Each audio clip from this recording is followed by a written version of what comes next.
Herzlich willkommen zu einem neuen Video von LCE Performance. Schönes Wetter, schönes Auto, wie immer. Ja, ich habe hier den KTM Crossbow. Wir haben ja auch den geschlossenen, viele von euch haben es schon mitgekriegt, KTM GT XR Straßenversion. Haben wir jetzt gut seit 6 Wochen oder so. Da werden wir ein Video dazu bringen. Aber wir haben gesagt, bevor wir das Video bringen zum neuen, bringen wir euch zum alten, in Anführungsstrichen, ist auch schon Facelift-Modell, mal ein Video. Wir haben an dem Auto einiges gemacht, deswegen haben wir gesagt, für die Leute, die einen KTM fahren, vielleicht überlegen sich noch einen zu kaufen, bringen wir jetzt einfach mal ein Video. Der Markt für die Autos ist ja nicht riesig groß. Man hat seit 2008 ich denke, ca. 1700 Autos weltweit gebaut. Die ersten Modelle damals 2008 bis 2011. Die ersten Modelle vor Facelift mit BWA-Motor waren eben von 2008 bis 2011 und ab 2011 kam ja dann auch schon das R-Modell. Für euch als Information, R-Modell heißt dann 300 PS, K04-Lader, CDL-Motor. Ja, in den ersten war eben der BWA-Motor drin, der hatte 240 PS, war eigentlich ganz gut, sag ich mal, von der Leistung, hat mir damals auch schon gefallen. Ich bringe da natürlich auch ein bisschen Geschichte mit, warum ich heute das Tuning-Video drehe und nicht der Melis. Ich habe diese Autos viele, viele Jahre lang betreut. Leute, die mich kennen, wissen, was ich davor gemacht habe. Das war mein Job. Ich habe einige Autos weltweit und europaweit verkauft und ja, habe da einfach eine tiefe Verbundenheit zu den Autos. Und deswegen war es für mich klar, dass ich das Video heute drehe mit euch. Also wir haben jetzt hier einen aus 2021 stehen mit dem CDL-Motor, K04-Lader drauf, 300 PS in der Serie, haben ein paar Optionen schon ab Werk mitbestellt gehabt und auch noch mal einige Sachen optimiert. Und die schauen wir uns jetzt einfach mal alle an.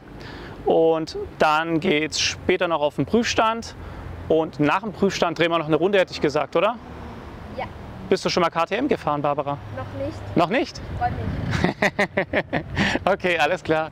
Fangen wir mal vorne an. Woran erkenne ich einen Facelift und einen Vor-Facelift? Eigentlich ganz einfach, wenn man so ein bisschen sich auf ein paar Dinge fokussiert. Im Frontbereich ist es relativ einfach, wie ich finde. Und zwar hat das Facelift-Modell hier diese Erhöhungen mit eingearbeitet. Das ist nicht einfach nur Design. Man hatte beim ersten Modell, beim Vor-Facelift-Modell, was von 2008 bis 2016 gebaut wurde, die Thematik gehabt, dass hier im Windkanal erhöhte Verwirbelungen entstehen. Und da gab es dann damals schon im Powerpart-Katalog bei KTM die Möglichkeit, sich hier ein Aero-Paket zu kaufen, was quasi hier übergelegt wurde. Wir können dann einen Blender dazu bringen aus Sichtcarbon, wo man hier eben 2 Flaps hat und das Ganze sich nach oben hin zieht, um hier diese Windverwirbelung zu minimieren bei hoher Geschwindigkeit. Das hat man hier jetzt im Facelift-Modell direkt schon in diesem Teil mit einfließen lassen. Und ja, sieht einfach ganz schick aus. Infolgedessen haben wir hier auch nochmal andere Scheinwerfer wie beim Vor-Facelift. Das ist nicht für jeden direkt zu erkennen. Wir haben hier nochmal Headlight-Covers drauf. Wie man sieht, wir sind schon gefahren. Das Auto ist dreckig und jede Menge Mückenschiss drauf. Ja, so viel dazu. Facelift, Vor-Facelift, woran erkenne ich das Ganze? Ist hier eigentlich für mich die einfachste Stelle. Es gibt im Heckbereich noch eine Stelle, die zeige ich euch nachher, wo man das auch ganz leicht erkennen kann. Was haben wir schon gemacht? Also mitbestellt haben wir auf jeden Fall die roten Federn von KTM direkt. Es gibt dreierlei Federn. Vor-Facelift-Modell wurde ausgeliefert mit weißen Federn. Das ist die weichste Variante von allen. Dann gab es ab dem R-Modell, ab 2011, orangene Federn, die schon etwas mehr Federrate hatten. Und hier haben wir jetzt die roten Racing-Federn, die von der Federrate her am stärksten sind. Muss nicht zwingend sein für den Straßenverkehr, muss ich ganz ehrlich sagen, aber wir haben sie mitbestellt, funktioniert ganz gut. Fahrwerk auch voll einstellbar von White Power, wie man sieht, eben Härte, Höhe, Zug- und Druckstufenverstellung über die Klicks und über das Gewinde hier. Oben liegende Stoßdämpfer, man kennt es aus der Formel 1, das ist für mich eigentlich so Königsklasse, wenn ich oben liegende Stoßdämpfer habe. So, neben unseren roten Racing-Federn haben wir hier noch unsere Serien-Umlenkhebel und hier unsere verstellbaren Pushrods. Das sind jetzt hier die Sport-Pushrods. Es gibt dann noch die Racing Pushrods, die sind nochmal von Haus aus gute 4 cm kürzer, wäre jetzt aber mit der Bodenfreiheit für die Straße nicht das richtige Bauteil. Deswegen haben wir nur die Sport Pushrods genommen, um eben hier diese Verstellmöglichkeit noch zu haben. Ja, ist auf jeden Fall eine coole Sache, kostet nicht so viel Geld. Die Sachen sind normalerweise nicht so günstig bei KTM, weil man natürlich nicht diese riesen Stückzahlauflagen hat, das ist klar. Aber es ist auf jeden Fall ein Bauteil, was einen guten Effekt hat. So, was haben wir denn noch Serie mitbestellt? Das Alcantara-Lenkrad haben wir Serie mitbestellt gehabt damals. Der Display ist jetzt mittlerweile seit 2020 auch Serie. Vorher hatte man den alten von der KTM RC8. KTM RC8 werdet ihr kennen, ist Motorrad KTM und ja, war eben verbaut bis 2020, sage ich jetzt mal. Danach war dann eben der neue Display hier verbaut. Finde ich von der Anordnung her noch mal schöner, auch von der Größe schöner, von der Aufteilung, von den Farben, die Grafik im Allgemeinen einfach deutlich moderner und schöner. Der RC8 Tacho war ja auch seit 2008 verbaut, war jetzt schon etwas in die Jahre gekommen optisch. Was haben wir noch bestellt? Jetzt kommen wir eigentlich zum größten Bauteil, was wir mitbestellt haben, und zwar ist das unser Heckspoiler. Normalerweise hat der KTM serienmäßig nicht diesen Heckspoiler drauf, kann man aber bei KTM mitbestellen und er hat, ja, TÜV hat er, mega geil. Also das ist ein Teil, was für mich drauf gehört auf dieses Auto. Ich weiß nicht, was ihr sagt. Also wenn die Barbara mal eine schöne Aufnahme von hinten macht, das macht einfach einen ganz anderen Hintern draus aus dem schönen Heck. Der ist wirklich aufs Maximale, was die Breite angeht, und hat natürlich auch einen super Effekt, weil er voll verstellbar ist, ne? Und ja, ist aus Alu, gab auch mal Carbon-Varianten ein paar Jahre zuvor, aber das braucht es eigentlich nicht. Das Alu ist leicht genug und die Verstellmöglichkeiten sind perfekt. Größtes Bauteil, finde ich das wichtigste Bauteil, und das Ganze mit TÜV, mega. Deswegen, das war ein absoluter Muss für uns jetzt bei der Bestellung des Fahrzeugs, dass wir auf jeden Fall den großen Flügel dabei haben. Es gibt auch welche im Zulieferbereich für die, die da vielleicht irgendwie auf der Suche sind für ihren KTM nach einem Heckspoiler. Ich kann euch nur sagen, der funktioniert sehr gut und ist sehr, sehr stabil. Ich habe da schon alle möglichen Varianten gesehen, aus Carbon, aus Alu, aus Stahl und was weiß ich was alles. Für mich immer noch das beste Bauteil. Und so teuer ist er gar nicht. Also von dem her, wenn einer einen haben möchte, kann ich wirklich den sehr empfehlen. Was haben wir noch? Wir haben noch unsere Seitenauffahrschutz, Side Drops genannt. Die sind für mich eigentlich eine Verlängerung vom Rathaus. Sehen einmal gut aus, wenn es regnet.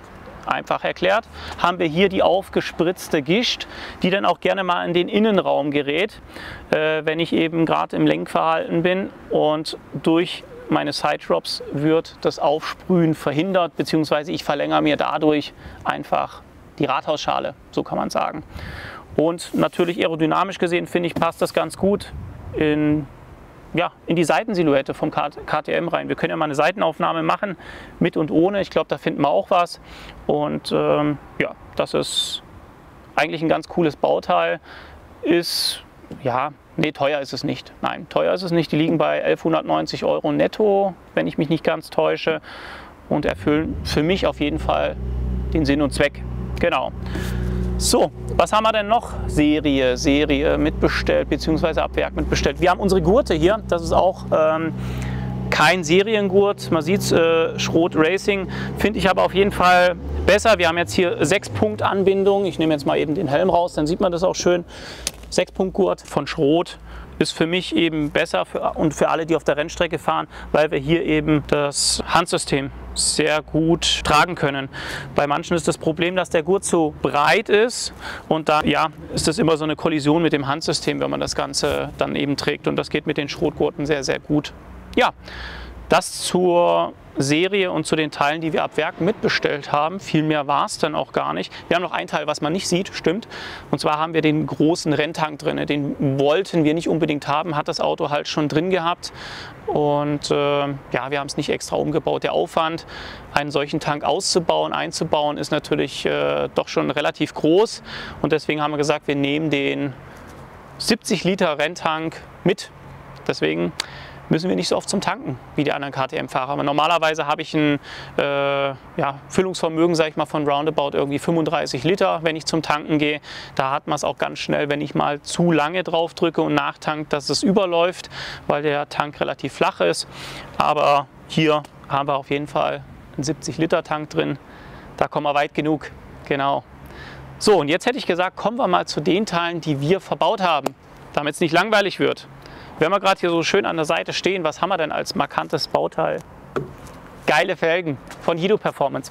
Ja, wir haben hier unsere 4.1, die wir euch schon gezeigt haben auf GTR, AMG, auf unseren Porsches verschiedener Art, 991, 992, 997. Haben wir eigentlich schon für sehr, sehr viele Autos gemacht und haben gesagt, ja, das Felgendesign würde wahrscheinlich auch ganz gut zum KTM passen und ich finde, es passt gut. Was sagt ihr dazu? Wir haben jetzt hier noch mal eine Nummer größer genommen und zwar sind wir hier nicht 17, 18 Zoll wie Serie unterwegs, sondern 18, 19 Zoll und haben hier auch noch mal im Bereich Felgenbreite ET eine Schippe draufgelegt. Wir haben hier noch Platz, den haben wir bewusst gelassen, weil nicht jeder, sage ich jetzt mal, auf Außenkante gehen möchte. Es fittet schon ganz gut, aber wir hätten für die Leute, die es gerne auf Maximum haben, auf jeden Fall noch die Möglichkeit, hier mit der ET zu arbeiten, um das Ganze eben noch schön rausbündig auf die Rathauskante zu kriegen. Das gleiche natürlich auch hinten, wenn man mal schaut, im Vergleich zur Serie deutlich bündiger das Ganze und auch hier haben wir noch ein bisschen Luft gelassen.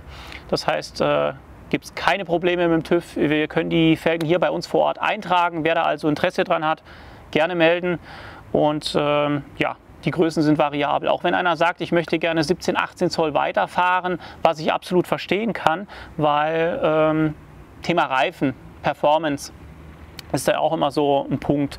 Im Bereich 18, 19 Zoll kriege ich oftmals nicht mehr die super Semislicks, die ich vielleicht gerne fahren möchte auf dem Track, auf der Rennstrecke.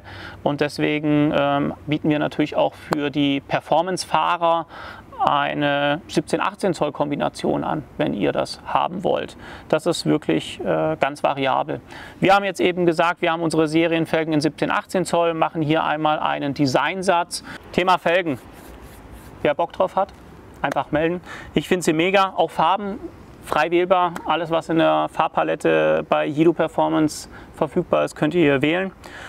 Und ja, wie gesagt, Größe, Breite, ET, alles gar kein Problem. Ja? Was haben wir noch Schönes, außer unsere Felgen? Wir haben noch ein Bauteil verbaut, unser Windshield, und zwar ein Racing Windshield.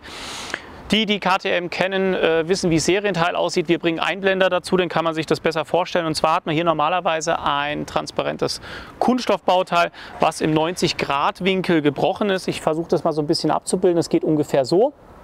Und soll dazu beitragen, dass eben der Windstrom von vorne eben über diesen Winkel gebrochen wird und übers Fahrzeug abgeleitet wird. Ja, dass ich auch bei hohen Geschwindigkeiten im Kopfbereich nicht so viel Wind abbekomme. Das geht in einem gewissen Grad, aber ich sag mal, alles was über 120, 140 km/h ist dann schon sehr unangenehm für den Kopf und man braucht eine gute Nackenmuskulatur oder baut die sich mit der Zeit auf.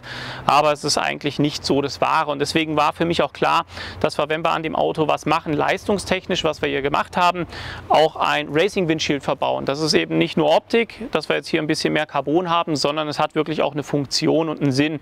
Und wenn man das auch mal betrachtet in der ganzen Battle-Serie, Rookie-Serie, wo diese Autos gefahren werden, die haben alle ein Racing Windshield drauf. Das hat schon seine Daseinsberechtigung und deswegen haben auch wir das verbaut. So, neben dem Racing Windshield haben wir hier vorne eigentlich nicht mehr so viel. Es kommt aber noch was. Und zwar haben wir jetzt aufgrund der Mehrleistung natürlich ja, die Thematik, dass das Auto von Haus aus in der Gewichtsverteilung schon ja, ich will mal sagen, nicht ganz optimal ist, nicht schlecht ist, aber durch die Mehrleistung wir natürlich auch immer noch das Problem haben, es kommt mehr Kraft auf die Hinterachse. Wir haben einen Hinterradantrieb, also ich denke, das muss ich nicht erklären. Es ist kein Allradantrieb, sondern wir haben hier einen reinen Heckantrieb. Es ist dann natürlich so, dass das Auto dazu neigt, natürlich hinten runter zu gehen, vorne aus den Federn zu heben, weil wir vorne extrem wenig Gewicht haben. KTM hat sich da schon bemüht und hat eben vorne extra noch die Batterie hinter der Beifahrerabdeckung, Fußabdeckung verbaut. Da hat man ein bisschen was, aber es ist natürlich bei weitem nicht ausreichend, sage ich mal, für optimalen Bodenkontakt, auch was Reibwert angeht, für Reifen etc. etc. Da kommen wir später noch dazu. Brauchen wir auf jeden Fall in Kombination mit unserer Mehrleistung, die wir jetzt fahren, auch ein paar Frontflaps. Da geht es einfach um Anpressdruck auf der Vorderachse. Ganz wichtiges Thema bei dem Auto, weil wir hier in Serie gesamthaft von 790 Kilo sprechen. Serie 790 Kilo und Serie 300 PS. Wir haben 420 Newtonmeter, das sind schon Zahlen, die sich sehr sehen lassen können, aber wir haben gesagt, da können wir noch einen drauflegen. Das Auto kann das vertragen. Gerade oben raus merkt man das. Wir haben ja hier den 2 Liter TFSI-Motor verbaut aus dem Hause VAG. Eben wie vorhin schon erwähnt, K04-Lader, CDL-Motor. Ja, die ganzen Golf, GTI-Fahrer etc., die kennen den Motor. Sehr, sehr robust, wie ich finde, und bietet viel Potenzial für Tuning. Wir schauen uns nachher mal an, was auf dem Prüfstand rauskommt. Ich bin da positiv gestimmt. Also ich glaube, dass wir da schon eine ordentliche Schippe zu den Serien 300 PS drauflegen können. Aber schauen wir uns an. Gut, also dann haben wir das Thema auch, Vorderachse, Anpressdruck mit den Flaps. Da kommt noch was. Da machen wir noch mal ein kleines Video dazu dann auf jeden Fall. Was haben wir denn noch an dem Auto? Wir haben die Headlight-Cover, die habe ich schon erwähnt gehabt. Dann sind wir hier vorne eigentlich weitestgehend durch. Wir haben hier noch ein paar Aeroflaps verbaut.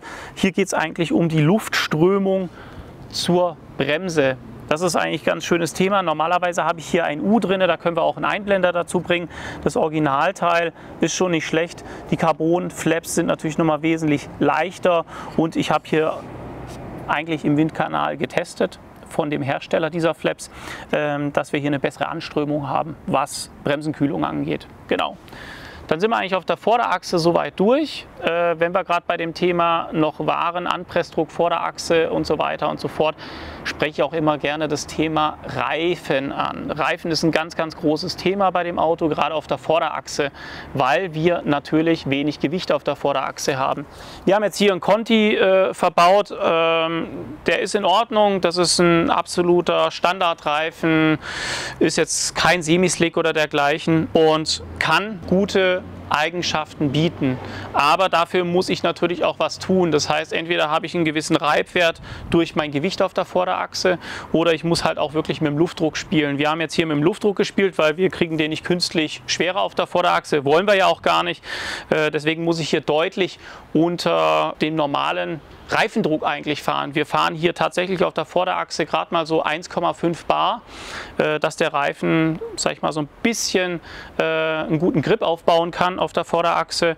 Es gibt aber tatsächlich auch Semislicks, mein absoluter Favorit für alle, sag ich mal, die maximale Performance wollen und 100%ige Lenktreue wollen. Das ist nochmal ein Unterschied wie Tag und Nacht gegen so einem Reifen. Kumo V70A, mega geiler Reifen, ist ein Semislick, der auch sehr gute Alltags-Allround-Eigenschaften hat, weil er eben vorne 3 Regenrillen hat, hinten 5 Regenrillen hat. Den haben wir jetzt hier nicht verbaut, den gibt es in der Kombination 18, 19 Zoll schwierig. Zum Zeitpunkt, wo wir die Räder gekauft haben, gab es sie nicht, sonst hätte ich sie bestellt. Deswegen sind jetzt hier die Contis drauf. Genau. Aber da kann ich immer nur sagen, das ist wirklich irgendwo eine Lebensversicherung, die man da hat mit den Reifen bei dem Auto. Wir haben kein ABS, kein ESP, keine Servolenkung. Das Einzige, was wir haben eine mechanische Differentialsperre und ansonsten gibt es keine Helferchen. Und deswegen ist der Reifen für mich eins der wichtigsten Bauteile an diesem ganzen Auto. Ja, was haben wir denn noch, was so ein bisschen darauf hinweist unter den Kennern, da können wir mal reinblenden. Und zwar ist dieser Ausschnitt hier vorne, Barbara, du musst rumkommen, sonst siehst du das nicht, ist dieser Ausschnitt hier nicht Serie, das wisst ihr. Die Kenner zumindest. Ja, auch die, sag ich mal, das erste Mal dieses Auto jetzt sehen, dieses Loch ist nicht Serie. Das haben wir reingemacht. Warum? Es geht hier einfach um Luftzufuhr. Wir haben hier eine aktive Ansaugung verbaut und jetzt sind wir auch schon bei dem Thema Tuning. Das ist eigentlich der Inhalt unseres heutigen Videos. Tuning KTM Crossbow. Was haben wir gemacht? Also, neben den ganzen Sachen, die wir mitbestellt haben und die ich jetzt schon erwähnt habe, sind wir natürlich auch an den Motor rangegangen. Der Motor hat von uns eine ordentliche Leistungskur bekommen. Wie viel? Werden wir gleich sehen. Was haben wir verbaut? Wir haben auf jeden Fall eine Ansaugung verbaut, wie gerade schon erwähnt. Wir haben am Abgastrakt noch was geändert, Cut-System, Endschalldämpfer. Kommen wir gleich dazu, laufen wir noch nach hinten. Wir haben Wagner Laderluftkühler verbaut. Daumen hoch, mega geiles Bauteil. Das ist ein Bauteil, was absolut ganz oben stehen muss, wenn ihr was am KTM macht. Als allererstes neben der Software auf jeden Fall den Ladeluftkühler mitmachen. Warum? Ansauglufttemperatur bei dem Auto ein großes Problem ist. Ja? Da ist man mit dem Serien-Ladeluftkühler relativ schnell an den Kapazitätsgrenzen. Deswegen für mich Tipp Nummer 1, wenn ihr was macht an eurem KTM, Wagner Ladeluftkühler. Absolut bedenkenlos, funktioniert einwandfrei, ist nicht ganz easy zum Einbauen, Platzverhältnisse sind etwas schwierig, aber für eine gekonnte Hand auf jeden Fall machbar. Den haben wir auch mit verbaut, dann eben noch andere Spulen mit verbaut und ein paar andere Teile, die wir für uns behalten. Wir bieten das nämlich als komplettes Paket an. Ihr könnt das bei uns als Rundum-Sorglos-Paket bestellen und kaufen. Wir können euch auch das Auto dazu besorgen oder ihr bringt das Auto hierher und kriegt das Tuning von uns. Gibt es verschiedene Leistungsstufen. Hier haben wir jetzt tatsächlich schon die Leistungsstufe verbaut, die nachher eigentlich das Ende der Fahnenstange bilden sollte, was wir in der Straße oder auf der Straße fahren und im Straßenverkehr fahren können, weil alles darüber hinaus meiner Meinung nach nicht mehr wirklich handelbar ist. Die Leistung kommt natürlich nicht von ungefähr, nicht nur Ladeluftkühler, nicht nur Software, nicht nur Abgasanlage und Ansaugung, sondern auch Upgrade-Turbolader.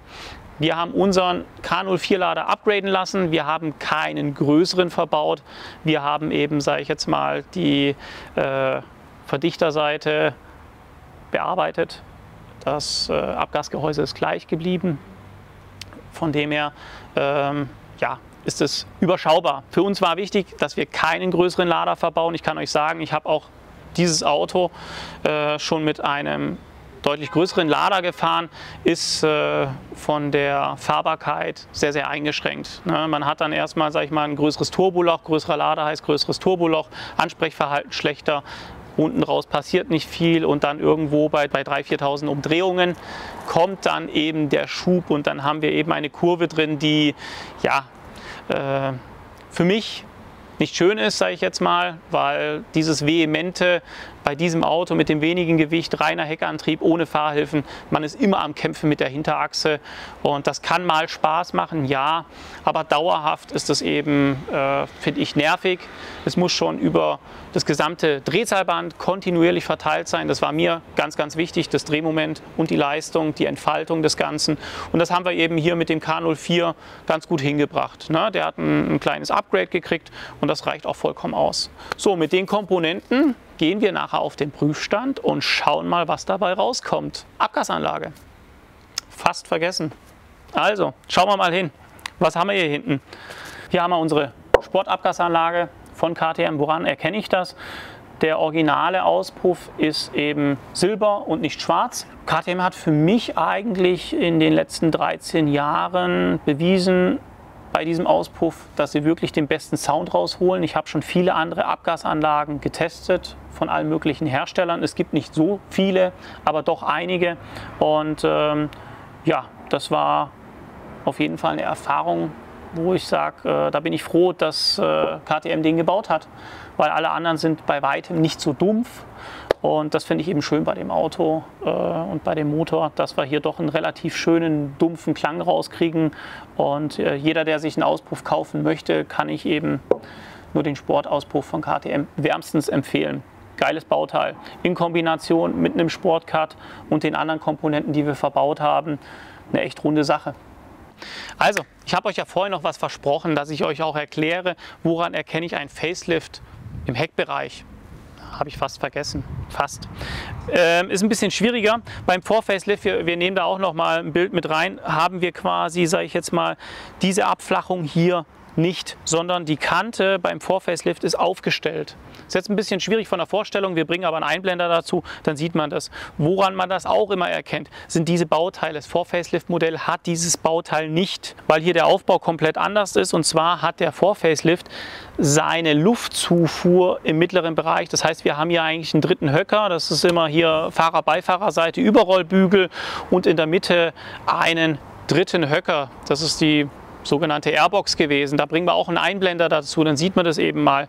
Das haben wir hier jetzt nicht mehr. Normalerweise ist das ja alles komplett geschlossen, und KTM hat sich das Ganze natürlich über die Jahre hinweg angeschaut und hat eben festgestellt, hey, Luftzufuhr ideal, mega gut, aber was machen wir denn hinten raus mit der Luft?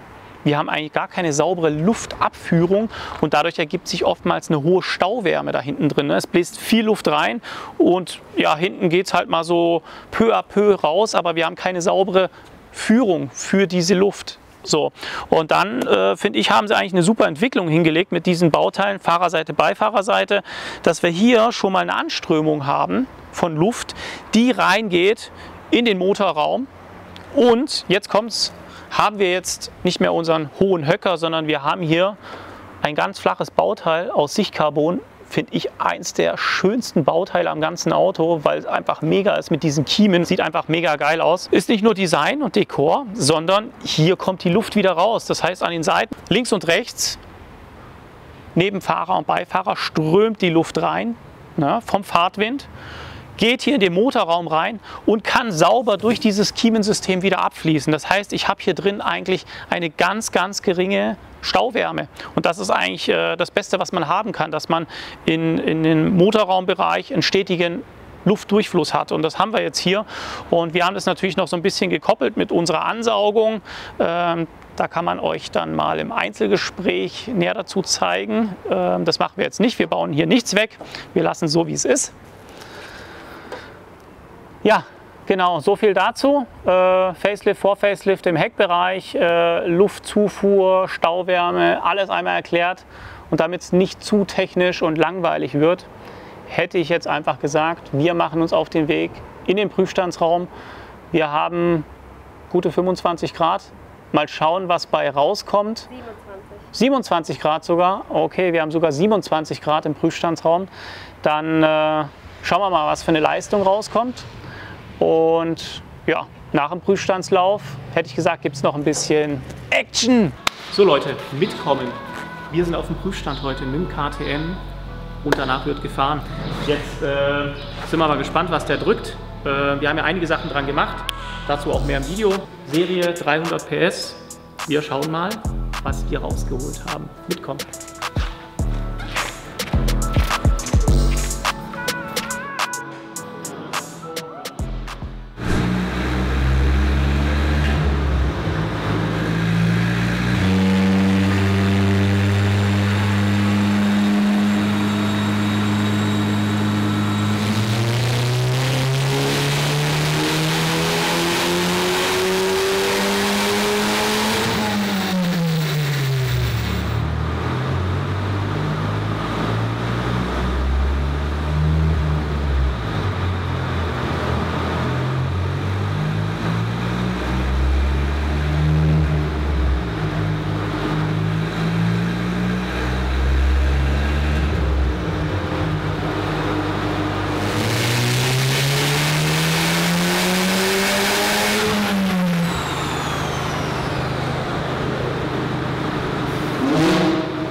Prüfstandslauf abgeschlossen, erfolgreich würde ich mal sagen.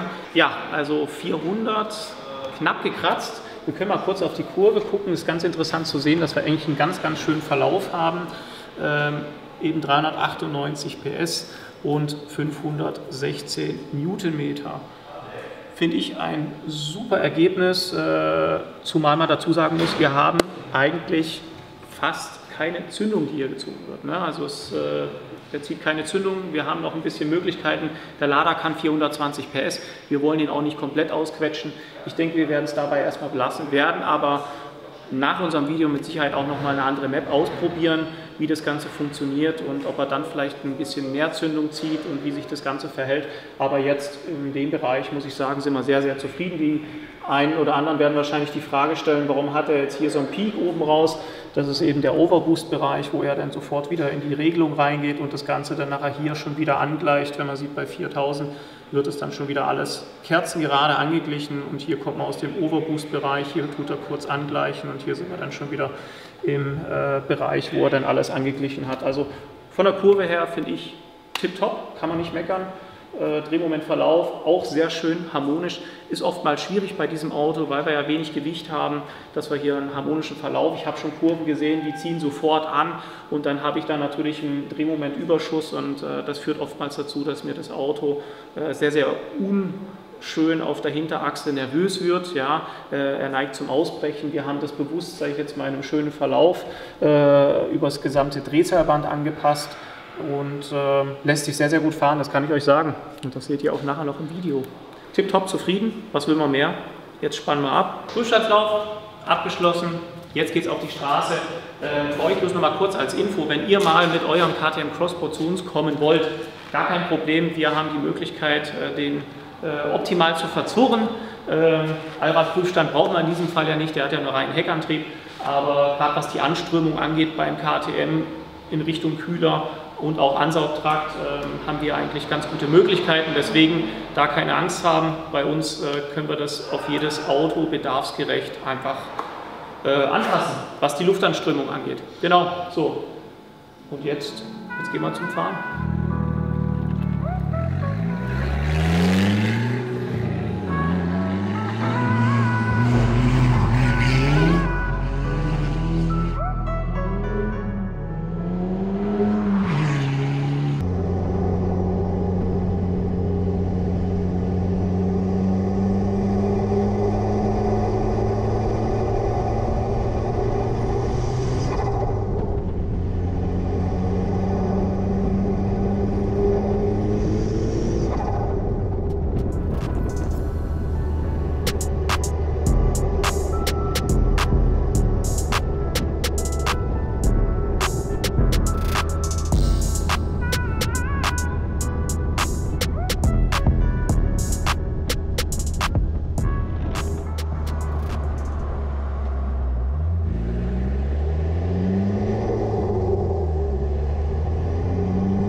Und wie war die Fahrt? Ja, man mag es ja nicht meinen, aber das Auto begeistert mich nach 2023, 2008, nach 15 Jahren immer noch wie am ersten Tag.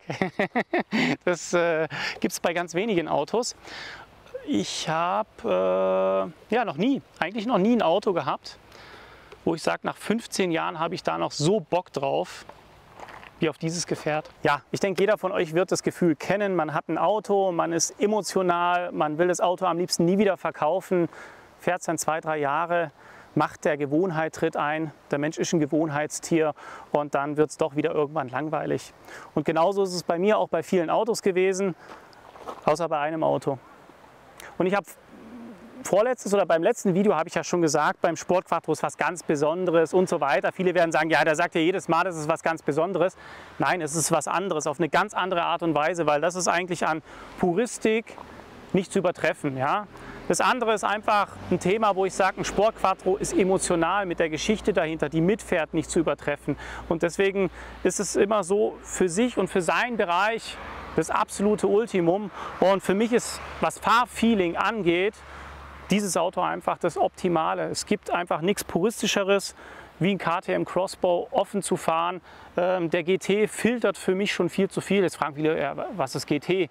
Also es gab auch ab 2013 einen Crossbow GT. Wir bringen Einblender dazu. Der hat eine Scheibe gehabt und hier eben nochmal so 2 Glastüren, wo eben Fahrer, Beifahrer geschützt werden vor Wind. Vor Wetter sage ich jetzt mal nicht, weil wir kein Dach drauf hatten, aber auf jeden Fall vor Wind.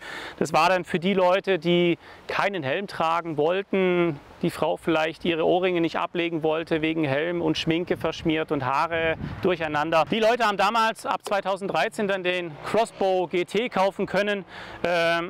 Bin ich auch gerne mal gefahren, aber ich muss ganz ehrlich sagen, es hat für mich viel zu viel Feeling gefiltert. Das puristische Fahren ist einfach der Crossbow offen, so wie er auf den Markt kam in 2008 und das ist auch das, was das Auto so ein bisschen ausmacht. Man hat Wind um die Nase, es ist ein bisschen Motorrad-Feeling, es ist Go-Kart-Feeling, es vereint so viel Feeling miteinander, wo ich einfach sage, hey, ich kann fahren, wann ich will, ich steige immer mit einem Grinsen aus und ich glaube, jeder, der auch schon mitgefahren ist oder mal mitgefahren ist in so einem Auto, nicht nur bei mir, steigt da mit einem Grinsen aus, weil es einfach was ganz Besonderes ist. Und ja, deswegen ist nach 15 Jahren das Auto für mich immer noch einfach, ja, unangefochten auf der Nummer 1, was Fahrfeeling und Spaß angeht. Steven, wie oft hast du das Wetter unterschätzt? Wetter unterschätzt? Muss ich ein bisschen weiter ausholen an der Stelle.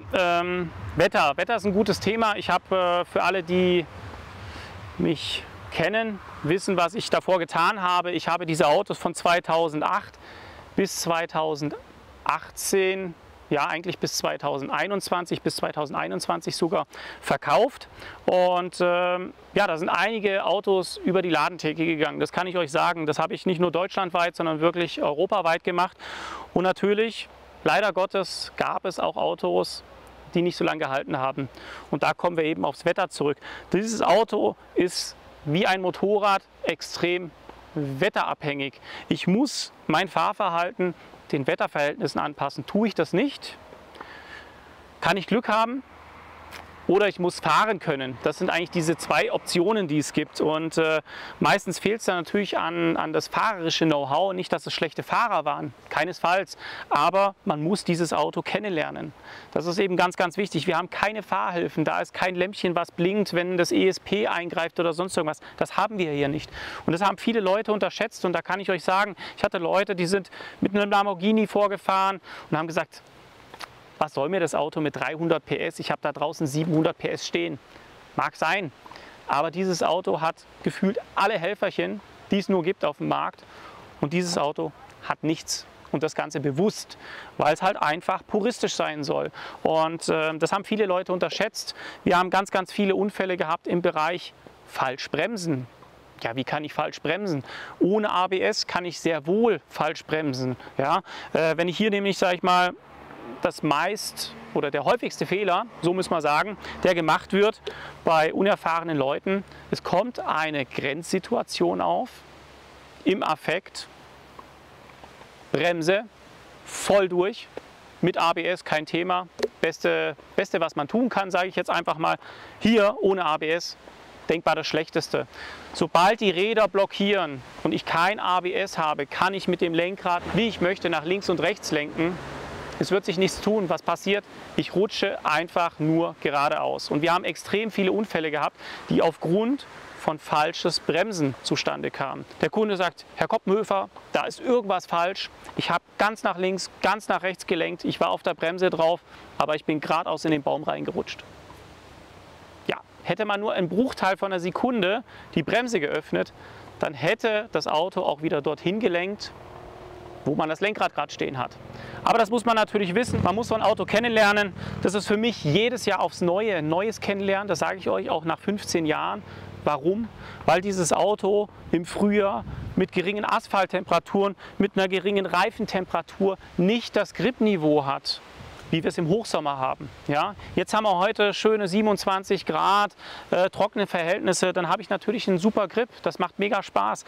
Aber ich muss auch hier wieder Obacht geben, wenn es langsam dagegen geht und wir kommen in den Herbst rein, kältere Tage, der Asphalt kühlt ab, wir haben nasse Tage, wir haben das Laub auf der Straße.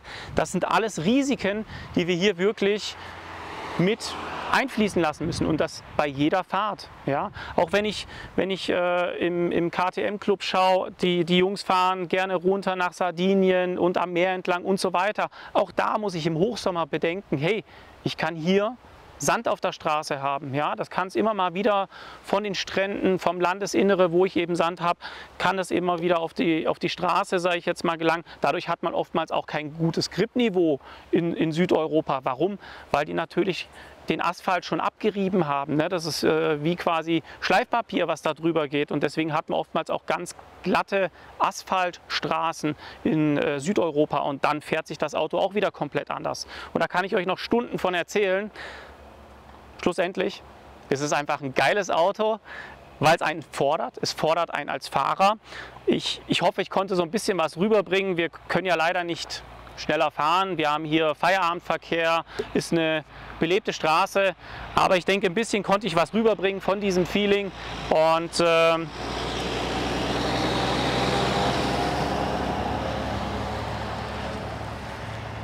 ja, eben, das ist alles Feeling pur auf den Punkt gebracht. Was die Barbara vielleicht noch mit angesprochen hat, was natürlich auch wettertechnisch mal nicht so gut sein kann, ist natürlich, wenn ich so ein Auto fahre und es kommt im Sommer zu einem Gewitter.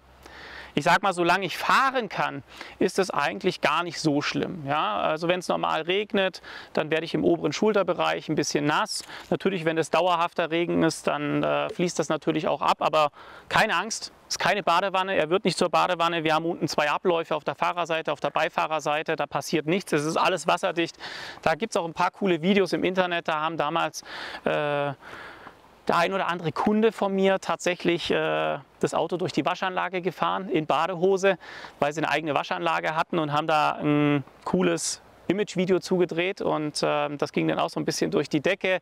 Ja, ich sag, solange man nicht den Platzregen hat und im Stau steht, ist eigentlich alles gut.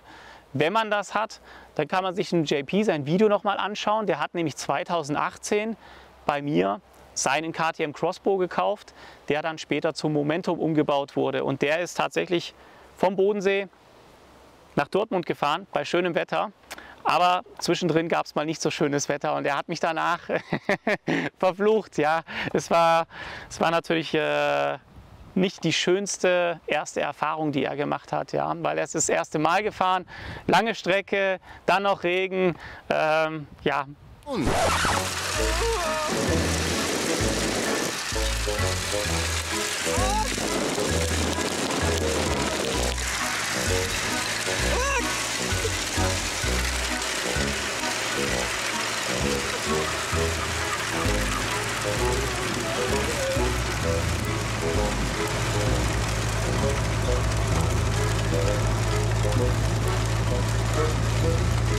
Ist dann nicht das Optimale gewesen, aber ich denke, er hat trotzdem seine Freude damit. Er hat das Auto ja heute immer noch, es steht ja im Pace Museum und ich glaube, er wird ihn auch nicht mehr hergeben, weil er auch dran hängt, so wie ich, an diesem Auto.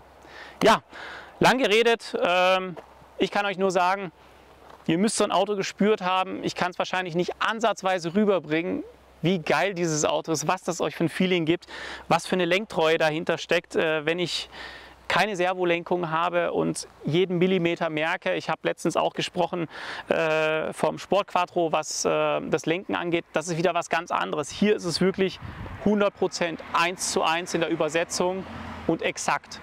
Beim Sport Quattro haben wir natürlich eine bessere Lenkung eingebaut, wie damals Serie. Aber man kann es nicht ansatzweise hiermit vergleichen. Das ist natürlich ein technischer Stand, wo 40 Jahre dazwischen liegen, müssen wir einfach so sagen. Aber ja, einfach mega, mega, mega. Ich bin jedes Mal wieder voller Euphorie. Ich weiß nicht, Barbara, wie ging es dir jetzt so das erste Mal mitfahren? Wie ist das Feeling für jemand, der das erste Mal mitfährt? Kannst du das in einem Satz beschreiben? Ich bin ein großer Formel-1-Fan. Okay. Ich bin noch nie in einem komplett offenen Fahrzeug gefahren. Schön, vor allem bei dem schönen Wetter. Also meinst du, kommt das Auto so ein bisschen wahrscheinlich Formel-1-Feeling nahe, oder? Vom Gefühl, ja. Ja, Formel-1-Wagen, ich glaube, du bringst auf den Punkt. Das kommt denen, glaube ich, so ein bisschen, oder es kommt denen am nächsten, würde ich einfach mal so sagen, weil es gibt nicht viele offene Autos, die zugelassen sind für die Straße und so puristisch sind. Ja, ich glaube, du bringst es auf den Punkt, tatsächlich. Ja, was soll man noch sagen? Geiles Auto, macht mega Spaß. Ich bin immer wieder geflasht. Kauft euch so ein Auto, es wird euch nie wieder langweilig, verspreche ich euch. Und wenn es dann doch irgendwann mal so ein bisschen zum Trott kommt, bei mir nach 10, 12 Jahren vielleicht so ein bisschen eingetreten ist das Ganze, ja, könnt ihr auch ein Tuning von uns haben. Wenn ihr ein Auto sucht, forever, was ihr nie wieder verkaufen müsst, dann ist der KTM das Richtige für euch. Das kann ich euch versprechen. Was haben wir heute euch präsentiert? Wir haben unser Auto präsentiert mit unserem Tuning-Kit. Wenn ihr Interesse daran habt, sagt Bescheid. Nochmal kurz zusammengefasst. 300 PS Serie, 420 Newtonmeter, machen schon Spaß. Aber mit unseren 400 PS, ich lehne mich mal aus dem Fenster und sage, es sind 400 PS, weil mit der Temperatur in unserem Prüfstandsraum und 398 gemessenen PS würde ich einfach mal sagen, es sind 400 PS und satte 526 Newtonmeter, die wir aber auch elektronisch begrenzt haben. Wir könnten locker 550, 600 Newtonmeter fahren, macht aber gar keinen Sinn, weil dieses Drehmoment auf der Hinterachse mit dem geringen Gewicht einfach nur dazu führen würde, dass wir dauerhaft am Kämpfen sind mit der Hinterachse. Das wollen wir nicht. Wir wollen ein schönes Drehzahlband, wir wollen eine schöne Leistungsverteilung. Das sieht man im Diagramm und ich denke, das haben wir wirklich sehr, sehr gut hingekriegt. Also für alle, die Bock haben auf mehr Leistung bei ihrem KTM, wir können das Ganze natürlich auch irgendwo so ein bisschen adaptieren. Für alle Fahrzeuge mit einem 2 Liter TFSI-Motor, das ist nicht das gleiche Setup, aber auch da können wir euch für Audi, VW etc., die diesen Motor drin haben, Setups anbieten. Heute haben wir unseren KTM hier, 100 PS mehr, 100 Newtonmeter mehr, heißt bei 790 Kilo eine Menge Grinsen im Gesicht. Das auf jeden Fall. Für mich auch das absolute Maximum, muss ich an der Stelle nochmal erwähnen, weil viele dann sagen, ach, was sind denn 400 PS? Aber bei 790 Kilo merkst du wirklich jedes PS mehr, das kann ich euch sagen. Und wenn ich hier 100 PS mehr habe wie Serie, dann fühlst du dich wie im Flugzeug. Ja? Und ja, eigentlich müsste ich da schon wieder zu tief in die Technik einsteigen. Ich mache das ganz kurz und dann haben wir unseren Abschluss. Wenn ich mehr wie 400 PS in diesem Auto habe, was ich auch schon gefahren bin, haben wir die Problematik, dass das Auto hinten zu weit runter geht, die Vorderachse zu weit entlastet wird, weil das Gewicht auf der Vorderachse fehlt. Was haben wir zur Schlussfolgerung? Ich beschleunige, ich kriege Frontalwind, ein Teil geht drüber, aber ein großer Teil geht runter und es kann dann tatsächlich sein, dass ich zu viel Unterwind bekomme. Ich habe einen komplett geschlossenen Unterboden und dadurch wird dann auch das Lenkrad mal nicht mehr so schön vom Gefühl. Das heißt, ich habe Lenkbewegung, es passiert aber nicht wirklich viel, weil das Auto eigentlich durch Unterluft, durch die Beschleunigung so weit aus der Vorderachse gehoben wird, dass ich nicht den Bodenkontakt verliere, aber das einfach zu sehr, sage ich jetzt mal, entlastet wird auf der Vorderachse und fühlt sich einfach nicht schön an. Da können wir hier mit 400 PS noch gut mit umgehen und auch mit der Fahrzeughöhe gut gegensteuern. Alles, was mehr ist, bedarf einer Fahrzeughöhe, die im Straßenverkehr nicht mehr zugelassen ist. Ne? Nur so kann ich dann noch dagegen wirken und natürlich mit Aeroflaps etc. etc. Aber ich kann euch sagen, ich kenne das Auto und 400 PS reichen allemal. Für alle, die noch irgendwie Zahlen, Daten, Fakten haben wollen, 100, 200 etc., kommt alles noch zu seiner Zeit. Das machen wir nicht mehr auf der öffentlichen Straße. Das haben wir abgelegt. Ja, das machen wir jetzt nur noch auf gesperrten Strecken und das werden wir auf jeden Fall euch nachreichen. So, an dieser Stelle viel gequatscht, Prüfstandslauf, viel Technik, gefahren sind wir auch. Ja, jetzt wird Zeit für Feierabend. Ich gehe nach Hause. Ich wünsche euch einen schönen Abend, ein schönes Wochenende. Lasst es euch gut gehen, lasst uns ein Like da, kommentiert und ich freue mich aufs nächste Video mit euch. Bis dann, ciao, ciao.